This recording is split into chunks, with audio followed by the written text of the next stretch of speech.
ਵਾਹਿਗੁਰੂ ਜੀ ਕਾ ਖਾਲਸਾ, ਵਾਹਿਗੁਰੂ ਜੀ ਕੀ ਫਤਿਹ। ਤਾਂ ਮੈਂ ਬਹੁਤ ਜਿਹੜਾ ਰਾਤ ਨੂੰ ਤੁਹਾਡੇ ਨਾਲ ਗੱਲਬਾਤ ਕਰਨ ਬੈਠਾ ਕਿ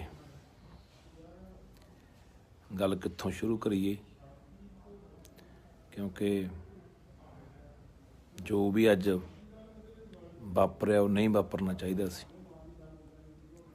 ਮੈਨੂੰ ਲੱਗਦਾ ਕਿ ਜਿਹੜਾ ਵੀ ਇਨਸਾਨ ਆਪਣੇ ਪੰਜਾਬ ਨੂੰ ਪਿਆਰ ਕਰਦਾ, ਜਿਹੜਾ ਇਨਸਾਨ ਨੇ ਆਪਣੇ ਆਪ ਨੂੰ, ਉਹ ਹਰ ਪੰਜਾਬੀ ਨੇ, ਹਰ ਦੂਜੇ ਸੂਬਿਆਂ ਵਾਲੇ ਵੀ ਸਾਡੇ ਲੋਕਾਂ ਨੇ, ਤਾਂ ਆਪਣੇ ਆਪ ਨੂੰ ਝੋਕਿਆ ਹੋਇਆ ਸੀ ਕਿ ਅਸੀਂ ਇਹ ਅੰਦੋਲਨ ਜਿਹੜਾ ਉਹ ਜਿੱਤ ਕੇ ਜਾਣਾ। ਚਾਹੇ ਉਹ ਸਾਡੇ ਇੱਥੋਂ ਵਾਲੇ ਲੋਕ ਹੋਣ, ਦਿਨ ਰਾਤ ਇੱਕ ਕੀਤੀ ਲੋਕਾਂ ਨੇ। 2 ਮਹੀਨੇ ਹੋ ਗਏ ਬੈਠਿਆਂ ਨੂੰ, ਔਰ ਉਹਨਾਂ 2 ਮਹੀਨਿਆਂ ਦੇ ਵਿੱਚ ਮੈਂ ਦੇਖਦਾ ਰਿਹਾ ਕਿ ਮੀਂਹ ਦੇ ਦਿਨਾਂ ਦੇ ਵਿੱਚ 2-3 ਦਿਨ ਮੀਂਹ ਪਿਆ ਇਹਦੇ ਪਿੱਛੇ, ਤਾਂ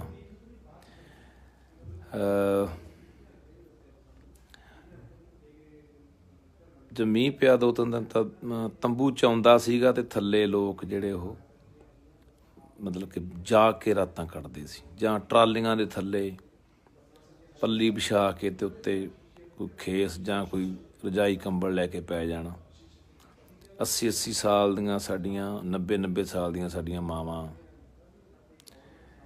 ਤਾਂ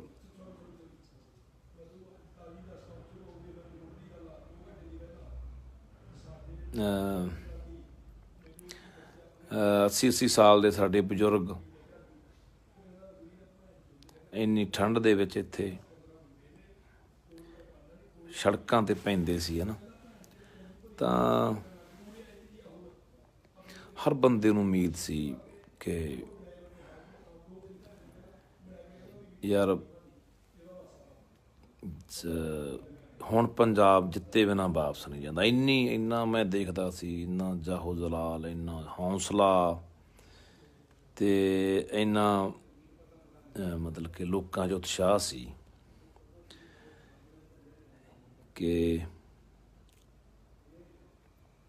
ਜਾਣੀ ਹਰ ਬੰਦਾ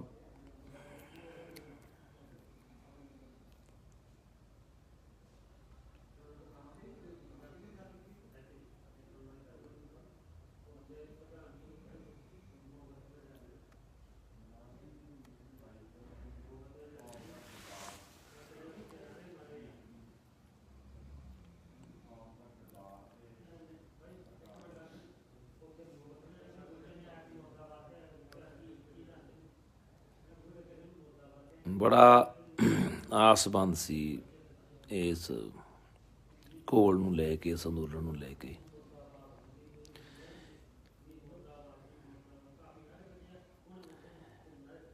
ਤਾਂ ਜੋ ਅੱਜ ਹੋਇਆ ਉਹ ਨਹੀਂ ਹੋਣਾ ਚਾਹੀਦਾ ਸੀ, ਉਹ ਨਹੀਂ ਵਾਪਰਨਾ ਚਾਹੀਦਾ ਸੀ।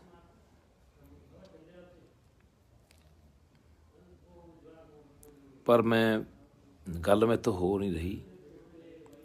ਫਿਰ ਵੀ ਮੈਂ ਜ਼ਿੰਦਗੀ 'ਚ ਕਦੇ ਡੋਲਿਆ ਨਹੀਂ ਹਾਂ। ਬਹੁਤ ਕੁਛ ਮੈਂ ਜ਼ਿੰਦਗੀ 'ਚ ਹੰਢਾਇਆ, ਦੇਖਿਆ। ਪਰ ਜਦੋਂ ਲੱਖਾਂ ਕਰੋੜਾਂ ਲੋਕਾਂ ਦੀਆਂ ਭਾਵਨਾਵਾਂ, ਉਹਨਾਂ ਦੇ ਸੁਪਨੇ, ਉਹਨਾਂ ਦੀਆਂ ਮੰਗਾਂ, ਉਮੀਦਾਂ ਤੁਹਾਡੇ ਨਾਲ ਜੁੜੀਆਂ ਹੋਣ, ਇਸ ਅੰਦੋਲਨ ਨਾਲ ਜੁੜੀਆਂ ਹੋਣ, ਔਰ ਲੋਕ ਇੰਨਾ ਜ਼ੋਰ ਲਾ ਰਹੇ ਹੋਣ, ਤਾਂ ਮੈਨੂੰ ਲੱਗਦਾ ਕਿ ਉਹ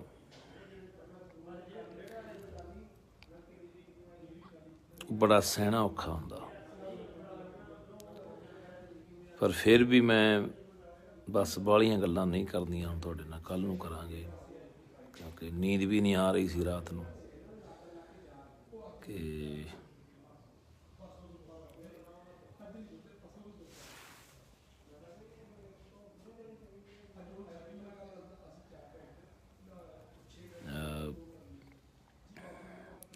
ਹਾਂ ਆਪਣਾ ਅੰਦੋਲਨ ਮੈਂ ਕਹਿਣਾ ਚਾਹੁੰਦਾ ਸੀ। ਜਿਹੜੀ ਵੱਡੀ ਗੱਲ ਕਿ ਕਈ ਤਰ੍ਹਾਂ ਦੀਆਂ ਗੱਲਾਂ ਇੱਥੇ ਸੁਣਨ ਨੂੰ ਮਿਲੀਆਂ ਵੀ ਅਸੀਂ ਅੰਦੋਲਨ ਨੂੰ ਕਿਸੇ ਵੀ ਤਰੀਕੇ ਦੇ ਨਾਲ ਜਿਹੜਾ ਉਹ ਖਿੰਡਣ ਨਹੀਂ ਦੇਣਾ।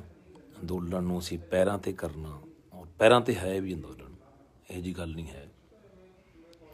ਅਤੇ ਬਸ ਮੈਂ ਉਹਨਾਂ ਭਰਾਵਾਂ ਨੂੰ ਜਿਹੜੇ ਵੀ ਇੱਥੇ ਮੋਰਚੇ 'ਚ ਆਏ ਹੋਏ ਨੇ ਉਹਨਾਂ ਨੂੰ ਡਟਣ ਦੀ ਅਪੀਲ ਕਰੂੰਗਾ ਕਿ ਤੁਸੀਂ ਡਟੋ, ਉੱਥੇ ਆਪਣੇ ਆਗੂਆਂ ਪ੍ਰਤੀ ਭਰੋਸਾ ਜਿਹੜਾ ਉਹਨੂੰ ਬਣਾਓ। ਕਿਉਂਕਿ ਮੈਂ ਰਾਤ ਤੁਸੀਂ ਮੈਨੂੰ ਸੁਣਿਆ ਹੋਣਾ ਕਿ ਮੈਂ 3 ਵਾਰੀ ਤੁਹਾਡੇ ਨਾਲ ਗੱਲ 3 ਵਾਰੀ ਗੱਲ ਕੀਤੀ ਤੁਹਾਡੇ ਨਾਲ, ਔਰ 3 ਵਾਰੀ ਮੇਰੀ ਅਪੀਲ ਸੀ ਕਿ ਉਹ ਦੇਖਿਓ, ਇਹ ਦੇਖਿਓ, ਸਾਡੀ ਇੱਕ ਗਲਤੀ ਸਾਨੂੰ ਸਦੀਆਂ ਪਿੱਛੇ ਛੱਡ ਦੂ। ਸਦੀਆਂ ਇੱਕ ਗਲਤੀ ਸਾਡੇ ਪੰਜਾਬ ਨੂੰ, ਸਾਡੀਆਂ ਕਈ ਪੀੜ੍ਹੀਆਂ ਨੂੰ, ਆਉਣ ਵਾਲੇ 50 ਸਾਲ ਪਿੱਛੇ ਲੈ ਜੂਗੀ। ਸਾਡੀ ਇੱਕ ਗਲਤੀ, ਸਾਡੀ ਇੱਕ ਆਪ ਹੁਦਰਾਪਣ, ਇੱਕ ਅਣਗਹਿਲੀ ਸਾਨੂੰ ਪਤਾ ਨਹੀਂ ਕਿੱਥੇ ਲੈ ਜੂਗੀ। ਪਰ ਕਿਉਂਕਿ ਸਰਕਾਰਾਂ ਚਾਹੁੰਦੀਆਂ ਸੀ ਕਿ ਅੰਦੋਲਨ 'ਚ ਹਿੰਸਾ ਹੋਵੇ, ਅੰਦੋਲਨ ਹਿੰਸਕ ਹੋਵੇ, ਤਾਂ ਮੌਕਾ ਜਿਹੜਾ ਉਹ ਬਣ ਗਿਆ। ਲੰਮੇ ਸਮੇਂ ਤੋਂ ਨਹੀਂ ਇਹ ਮੌਕਾ ਉਹਨਾਂ ਨੂੰ ਮਿਲ ਰਿਹਾ ਸੀ। ਇਸੇ ਕਰਕੇ ਤੁਹਾਨੂੰ ਰਾਤ 3 ਵਾਰੀ ਮੈਂ ਤੁਹਾਡੇ ਰੂਬਰੂ ਹੋ ਕੇ ਹੀ ਬੇਨਤੀਆਂ ਕੀਤੀਆਂ ਵਾਰ-ਵਾਰ ਕਿ ਯਾਰ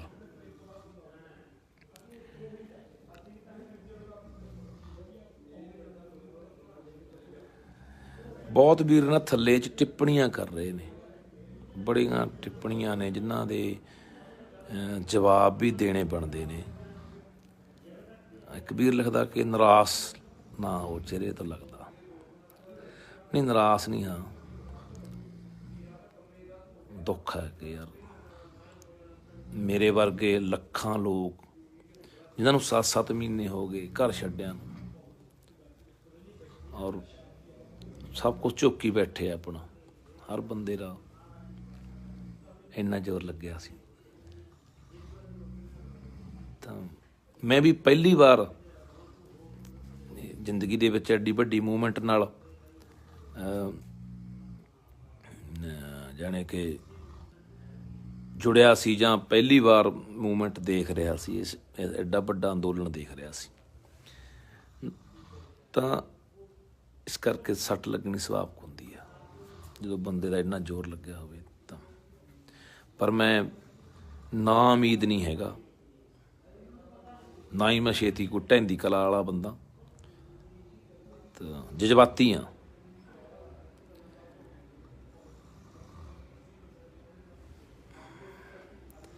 ਜਜ਼ਬਾਤੀ ਜ਼ਰੂਰ ਆ ਕਿ ਚਲੋ ਕਈ ਵਾਰੀ ਜਜ਼ਬਾਤ ਦੇ ਵਿੱਚ ਬੰਦਾ ਜਜ਼ਬਾਤੀ ਹੋ ਜਾਂਦਾ, ਪਰ ਮੈਂ ਨਾ ਉਮੀਦ ਨਹੀਂ ਹੈਗਾ, ਨਾ ਮੈਂ ਕੋਈ ਢਹਿੰਦੀ ਕਲਾ ਚਾਹੁੰਦਾ, ਮੈਂ ਚੜ੍ਹਦੀ ਕਲਾ ਵਾਲਾ ਇਨਸਾਨ ਹਾਂ। ਅਤੇ ਇਸੇ ਕਰਕੇ ਮੈਂ ਵਾਰ-ਵਾਰ ਸਟੇਜਾਂ ਤੋਂ ਵੀ ਇਹੀ ਬੇਨਤੀਆਂ ਕਰਦਾ ਹੁੰਦਾ ਕਿ ਸਾਡੇ 'ਤੇ ਕਿੰਨੀ ਵੀ ਕੋਈ ਮੁਸੀਬਤ ਆ ਜਾਏ, ਕੋਈ ਆਫਤ ਆ ਜਾਏ, ਤਾਂ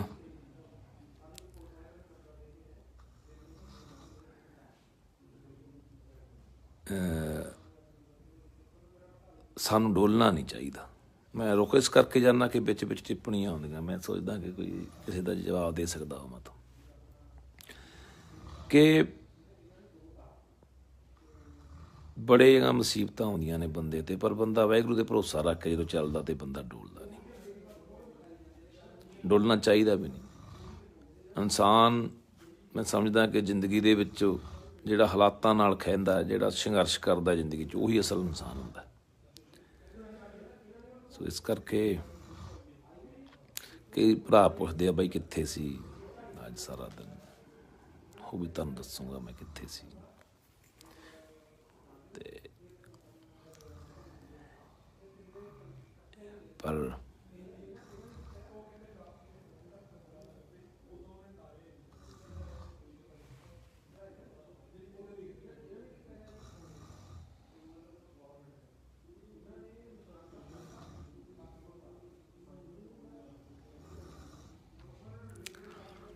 ਆਓ ਬਸ ਮੈਂ ਹੁਣ ਅਖੀਰ ਦੇ ਉੱਤੇ ਮੇਰੇ ਭਰਾਵਾਂ ਨੂੰ, ਪੰਜਾਬ ਵਾਲਿਆਂ ਨੂੰ, ਹਰਿਆਣੇ ਵਾਲਿਆਂ ਨੂੰ, ਸਾਰਿਆਂ ਨੂੰ ਬੇਨਤੀ ਕਰਦਾ ਕਿ ਆਓ ਯਾਰ ਆਪਾਂ ਨਿਰਾਸ਼ਤਾ ਵੱਲ ਨਹੀਂ ਜਾਣਾ।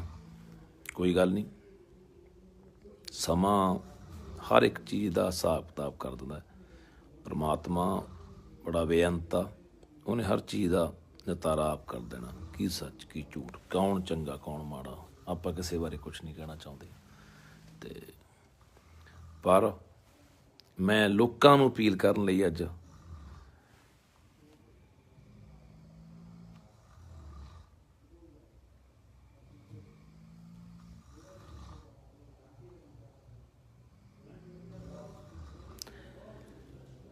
ਲੋਕਾਂ ਨੂੰ ਅਪੀਲ ਇਸ ਕਰਕੇ ਮੈਂ ਕਰਨ ਲਈ ਗੱਲਬਾਤ ਕਰ ਰਿਹਾ ਕਿ ਯਾਰ ਸਾਨੂੰ ਡਟਣਾ ਚਾਹੀਦਾ।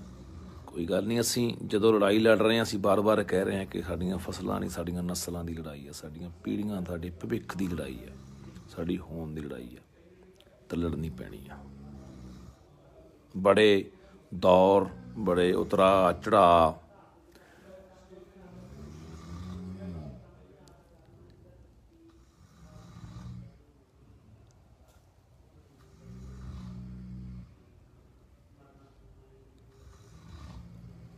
ਇੱਕ ਵੀਰ ਲਿਖਦਾ ਕਿ ਗਲਤੀ ਸਭ ਦੀਆਂ ਨੇ। ਵੀਰ ਗਲਤੀਆਂ ਅਸੀਂ ਮਗਰੋਂ ਦੇਖਾਂਗੇ, ਗਲਤੀਆਂ ਮੇਰੇ 'ਚ ਹਜ਼ਾਰਾਂ ਲੱਖਾਂ ਹੋਣੀਆਂ ਨੇ, ਹੋਰਾਂ 'ਚ ਹੋਣੀਆਂ ਨੇ। ਅੱਜ ਅਸੀਂ ਸਿਰਫ ਤੇ ਸਿਰਫ ਧਿਆਨ ਕੇਂਦਰਿਤ ਕਰੀਏ ਇਸ ਅੰਦੋਲਨ 'ਤੇ। ਜੇ ਅਸੀਂ ਗਲਤੀਆਂ ਕੱਢਣ ਬੈਠ ਕੇ ਕੌਣ ਸਹੀ ਹੈ ਕੌਣ ਗਲਤ ਆ, ਅਸੀਂ ਅੰਦੋਲਨ ਹਾਰ ਜਾਣਾ। ਪਰ ਕਿਸੇ ਵੀ ਕੀਮਤ 'ਤੇ ਅਸੀਂ ਅੰਦੋਲਨ ਨਹੀਂ ਹਾਰ ਦੇਣਾ।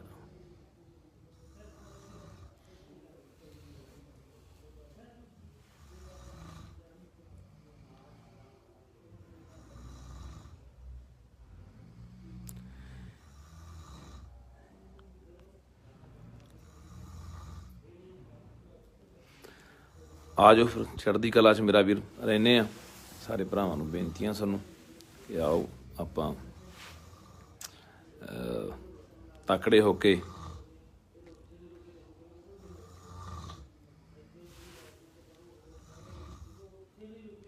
ਕਈ ਸਵਾਲ ਨੇ ਕਈ ਲੋਕਾਂ ਦੇ, ਮੈਂ ਕੱਲ੍ਹ ਨੂੰ ਜਵਾਬ ਜ਼ਰੂਰ ਦਊਂਗਾ। ਮੈਂ ਸਾਰਿਆਂ ਸੋਚਦਾ ਕਿ ਕੱਲ੍ਹ ਨੂੰ ਜਵਾਬ ਦਿੱਤਾ ਜਾਵੇ। ਅੱਜ ਬਸ ਇੰਨਾ ਹੀ ਕਿ ਆਓ ਯਾਰ ਆਪਾਂ ਡਟੀਏ। ਮੇਰਾ ਵੀਰ ਤੁਹਾਨੂੰ ਗੁਜ਼ਾਰਿਸ਼ ਬੇਨਤੀ ਕਰਦਾ ਕਿ ਬਿਲਕੁਲ ਸੰਘਰਸ਼ ਹੈ ਜਿਹੜਾ ਉਹ ਪੀਕ 'ਤੇ ਹੈ, ਸ਼ਿਖਰਾਂ 'ਤੇ ਹੈ, ਅਤੇ ਸਾਨੂੰ ਡਟਣਾ ਚਾਹੀਦਾ।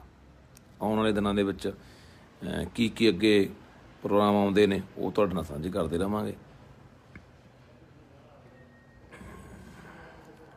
ਧੰਨਵਾਦ।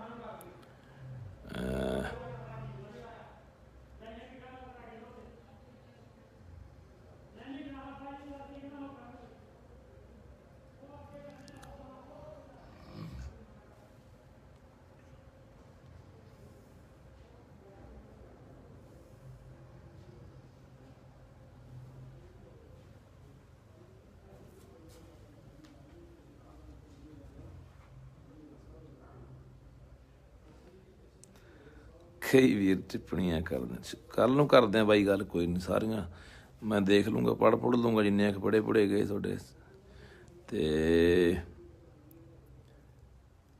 ਆਪਾਂ ਫਿਰ ਕੱਲ੍ਹ ਨੂੰ ਗੱਲ ਕਰਦੇ ਹਾਂ ਭਰਾ।